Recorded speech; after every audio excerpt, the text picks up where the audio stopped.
নমস্কার বন্ধুরা, আজকে রেসিপি হচ্ছে ডিমের ঝাল। তো আমি এখানে 5টা ডিম নিয়ে নিয়েছি।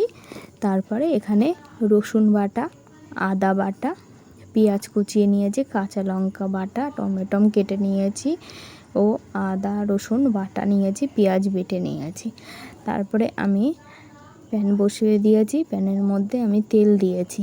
তেল দিয়ে এর মধ্যে আমি এলাচ, লবঙ্গ, শুকনো লঙ্কা ও তেজপাতা, দারুচিনি সব দিয়ে দেব, ফোড়নে দেব। দিয়ে তারপরে পেঁয়াজগুলো আমি দিয়ে দেব।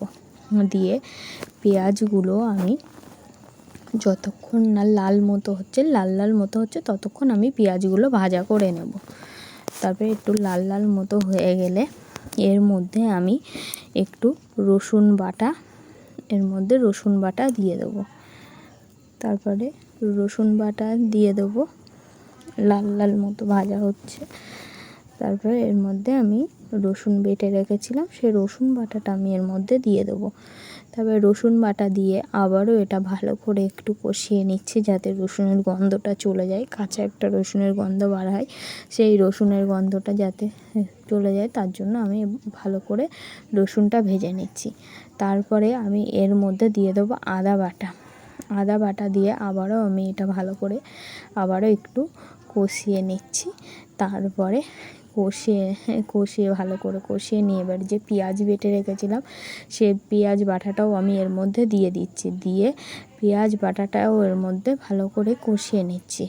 পেঁয়াজ বাটাটা দিয়ে তারপরে এর মধ্যে টমেটো কুচিয়ে রেখেছিলাম, সেই টমেটোটা দিয়ে দিয়েছি।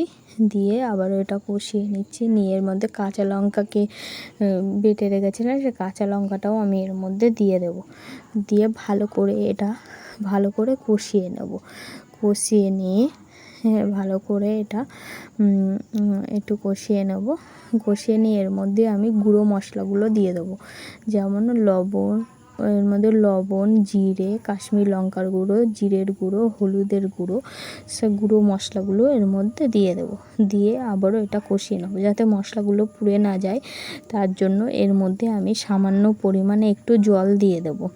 সামান্য পরিমাণে জল দিয়ে এটা কষিয়ে নেব।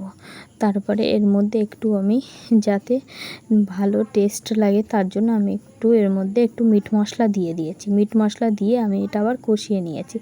নিয়ে জল পরিমাণ মতো একটু জল দিয়েছি। জলটা যেই ফুটে গেছে তারপরে আমি এর মধ্যে ডিম ভেঙে, যাতে কুসুমটা না ভাঙে, সেই ডিমটা আমি আস্তে করে ঝোলের মধ্যে দিয়ে দিয়েছি। দিয়ে ডিমগুলো মানে আস্তে আস্তে হচ্ছে। তারপরে আমি উল্টে দিয়েছি। ডিমের ঝোলগুলোও শুকিয়ে গেছে। তো আমার কিন্তু প্রায় রেডি হয়ে গেছে। এর মধ্যে আমি একটু গরম মশলার গুঁড়োও দিয়ে দিয়েছি। এর মধ্যে গরম মশলার গুঁড়োও দিয়ে দিয়েছি। আমার কিন্তু রেডি হয়ে গেছে ডিমের ঝাল। তো এইভাবে একবার ডিমের ঝাল করে খেয়ে দেখবে, খুব ভালো লাগে। তো টাটা, বাই বাই বন্ধুরা।